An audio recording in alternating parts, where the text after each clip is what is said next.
So GDC was a big thing that happened the other week, and across all the big news media outlets, there's a lot of optimism about what went down. There's a lot of talk about the game industry waking up and embracing better ideas and putting bad habits behind.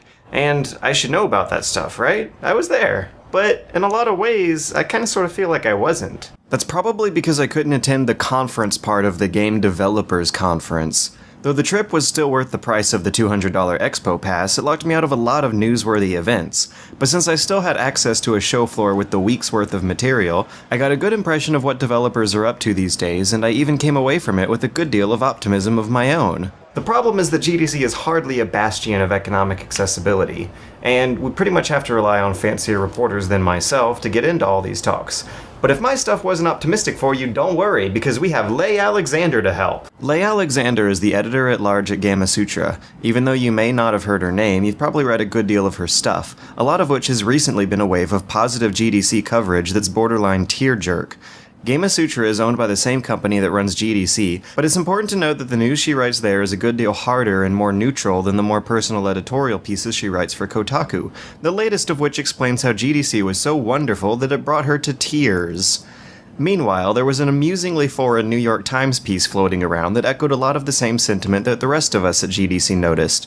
Indie games are a big deal now. Multi-billion-dollar publishers are catering to them. Social issues are an even bigger deal. A whole lot of talks were about racial and sexual diversity, and how women need to be treated fairly. And in the midst of this New York Times article was a quote of a tweet that seemed to fully encapsulate everything I saw happening over the past week. I was really quite taken by this little snippet of charismatic rhetoric, so I'm gonna put it under a microscope. The good guys are finally winning, she says. That's her one-sentence takeaway. Nothing more, nothing less. It is Twitter after all, so you've got to be brief, but it's also a complicated statement, full of sweeping contextual references and an incisive personal opinion about all of them.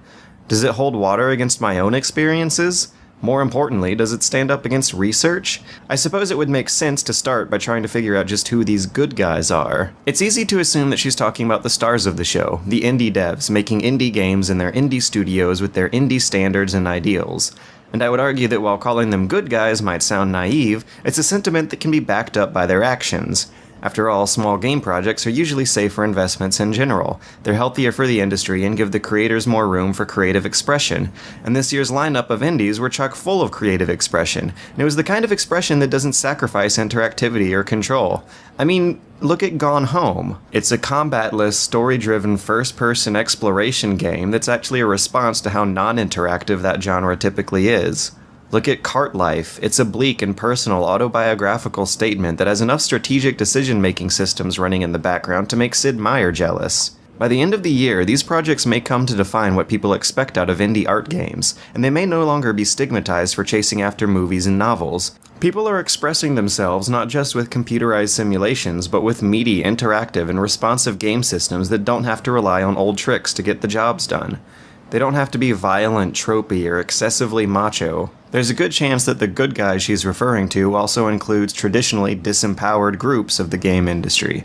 After Cart Life steamrolled the IGF Awards, its creator, Richard Hoffmeyer, promised to give the proceeds to charity and then swapped his IGF booth out for a browser-based text adventure that no one would have noticed otherwise.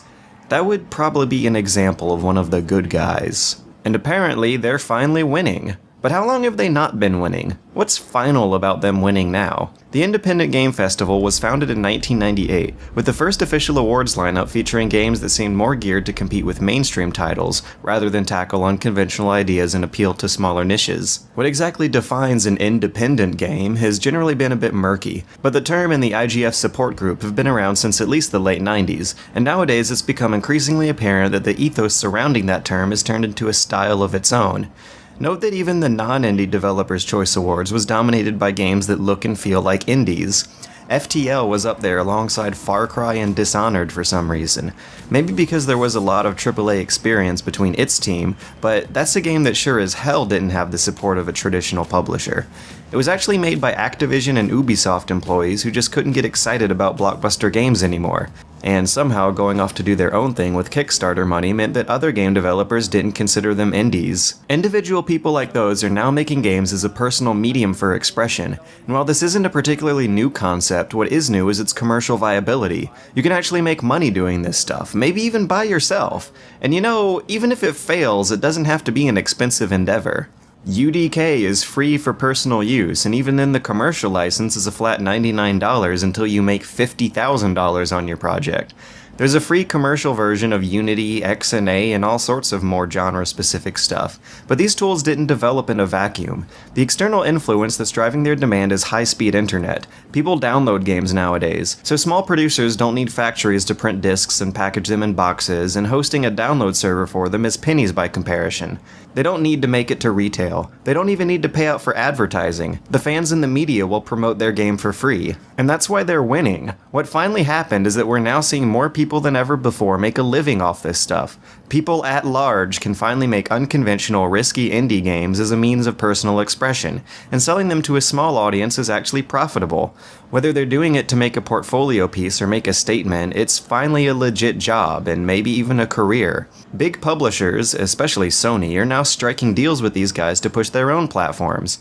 While there is a good deal of cynicism to be gleaned from thinking that these fresh, innovative, and risky new ideas being ground back into the machine they're escaping from, it's a far more empowering position than them self-distributing $5 download links by themselves. It's democratization. More people can make what they want, how they want, and then make money off of it. There's room for everybody, and that's the way it should be. That's who the good guys are, and that's why they're finally winning.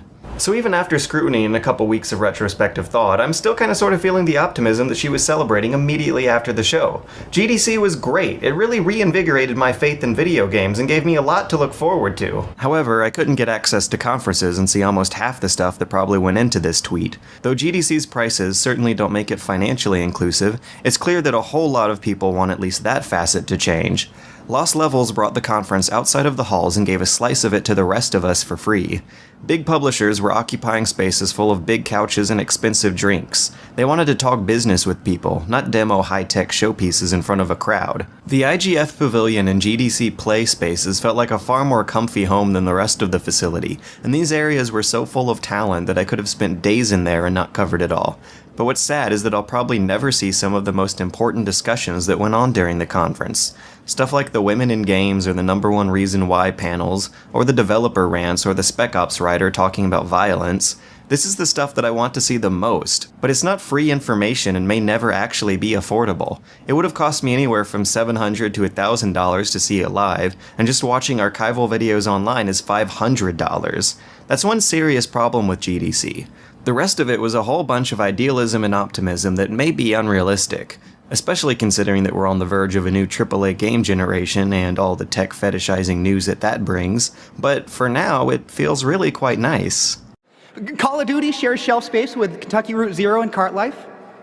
The press that wrote about Dante's Inferno is now writing about Little Inferno. Hotline Miami and FTL are nominated for Game Developers' Choice Awards, which, by the way, is hosted by Tim Schafer. Show organizers, he's indie now. You might want to get a new host. We're not counterculture anymore. We are culture. So anyways, it's true, and I think that's a good thing. We're culture, guys.